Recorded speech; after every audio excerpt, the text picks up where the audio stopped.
Nose. I have really no idea if I look okay when I do this because I'm holding the phone far enough back that I can't really see myself in the camera when I've out my glasses. Anyway, so yesterday I talked a lot about the fate system. I talked about divine blood's truisms. I got existential and then I got political.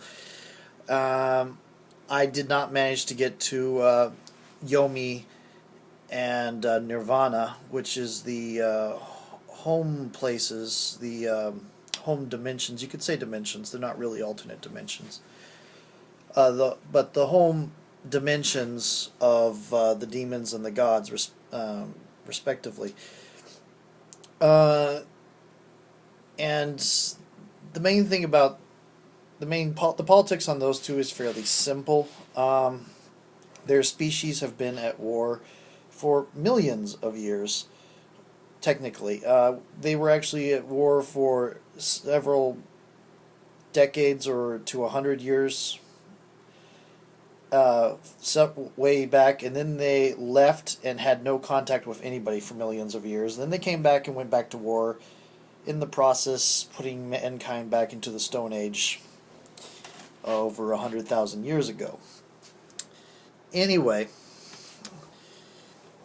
and they weren't really demons and gods yet then. They were calling themselves something else. They got called demons and gods by us and took that name on when they overthrew their old superiors and became what they are now. Now, the politics of Yomi and Nirvana is, well, they do not interfere in mortal politics. They have stopped that. They don't think it's a good idea to have themselves involved in mortal politics anymore. So they try not to. What does happen is see, the demons and gods every few hundred years decide to go back to being children, and they grow up again. This helps keep them sane, and it also keeps them in touch with the changing times. And those children generally grow up in Earth among humans, which is why demons and gods are getting more and more human, culturally speaking.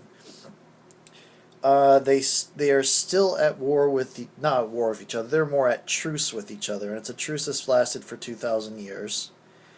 It has resulted in half-breeds like Lilitu Geistex, who's one of the characters in the novel, and also one of the major forces on the demon side. And then there's Jotundatter, who's a goddess who's half demoness, who's a very major force on her side. There are also a number of gods that have left Nirvana to join Yomi, and there are a number of demons that have left Yomi to join Nirvana. They have very different views on the way things should be, and these tend to clash. Those are kind of gone over.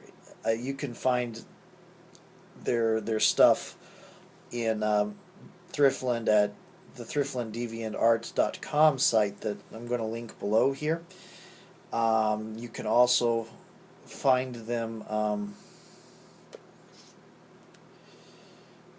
But that's pretty much where you find them, is on DeviantArt. When you go look at the Divine Blood stuff and find the pictures for demons, it'll have it, and gods. But basically, demons are more individualistic. They were more of the exterminate everything that isn't us mode a while back.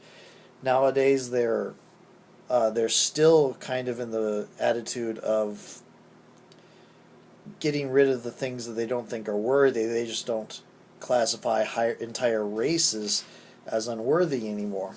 And even the ones that, the Faustians, which tend to go about luring who they consider evil people into destroying themselves. Even the Faustians are getting softer and softer, more and more human in general, in ethics and morality and society. There are some slight differences. See, the difference between the different races isn't culture and ethics.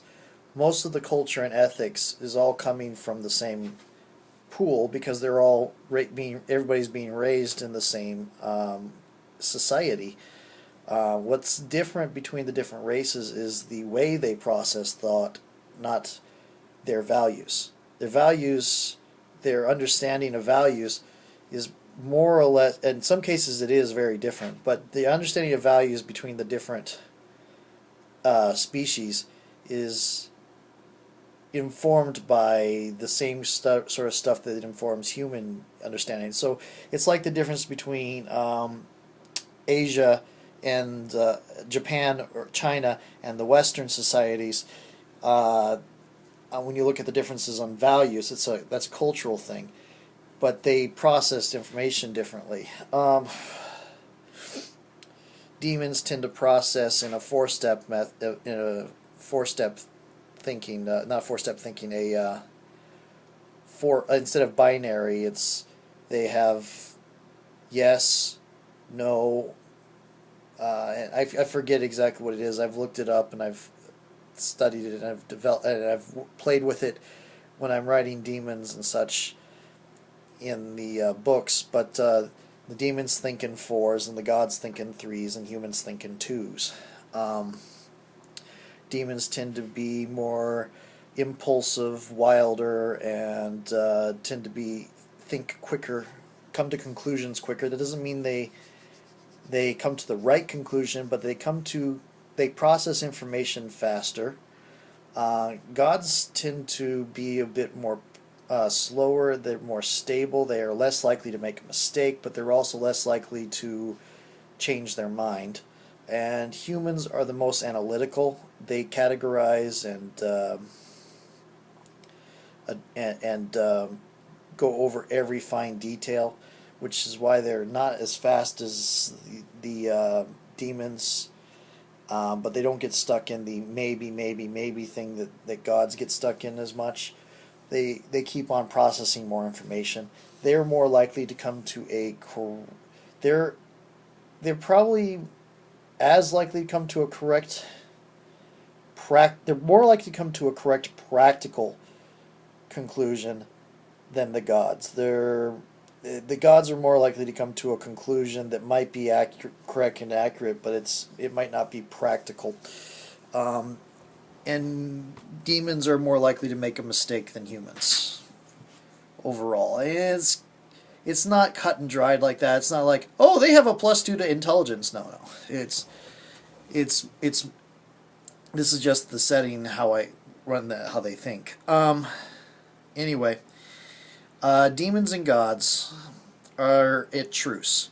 Some factions of them want to unify. The thing is that the gods have been getting the better end of things for millennia, and think that everybody would be better off under their way of life. And the demons don't want to give up their independence.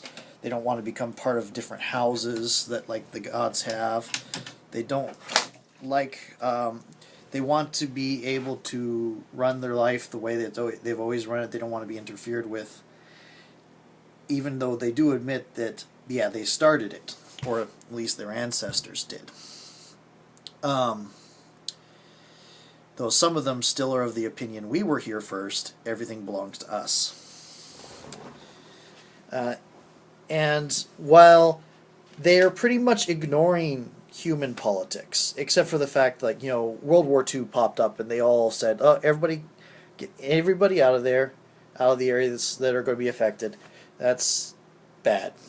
And one goddess did die during World War II. At least one goddess died during World War II. Eris, the goddess of chaos, died during World War II in Germany, right around the same time that a nuclear explosion went off. whether she was involved or not, you can conclude for yourself. Uh, the Brazilian Nazis think she was. Anyway,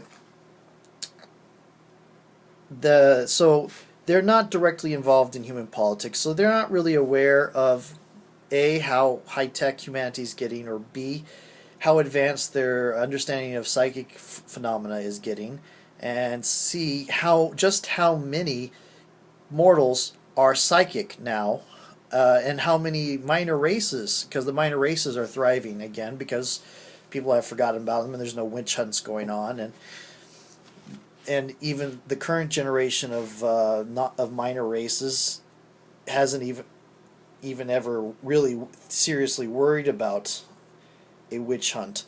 Maybe an occasional person who does a Van Helsing style hate crime, but other than that, the majority of the minor races living now are the generation growing up now is very secure and doesn't have to worry about a lot, at least depending on where they live. Australia's good, China's good. Brazil, you really don't want to go to. Warsaw, you don't want to go to.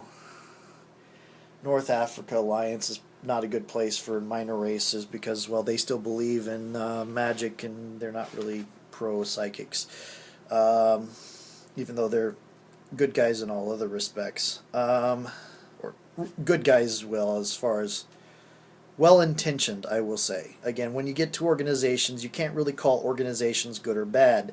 When you get to organizations and nations, they are organizations and nations. A person is good or bad. An organization is a little bit more iffy. America's okay. Most of the world's okay. There are some really good places to live, like China and Japan. Australia has a large population of non-humans. Let's see, what else should I talk about? I think that about covers it. I mean, I got a little bit past just Yomi and Nirvana. What it comes down to with Yomi and Nirvana is they are the homes of the gods and demons, and they are pretty much frozen in truce right now. It's a Cold War. It's the late Cold War, where the two enemies are, where Russia and America are starting to make friendly gestures towards each other, unofficially under the table, talk to each other. But it is no longer the knives under the table thing. Though some people will still disappear, it's not going to be due to death, and the reason for that is one of the things keeping the truce is that there is a thing in play where if a citizen of Yomi dies, then a citizen of Nirvana dies. If a citizen of Nirvana dies, then a citizen of Yomi dies. And no one's really knows for sure if anybody is who is connected to whom. In fact, they're not even really sure if specific people are connected, or if the compact, as they call this, is sentient and it just chooses somebody to kill when one side or the other kills somebody. And there's a lot of people that think that the compact will choose whichever person it can that will hurt the individual who did the killing the most. And for the really paranoid, there are those who think that the compact will choose a death that will help it keep the war going as much as possible, so that it can stay in existence. But again, so the gods and demons aren't killing each other, but they're putting each other in seals and hiding those seals away so nobody can find them.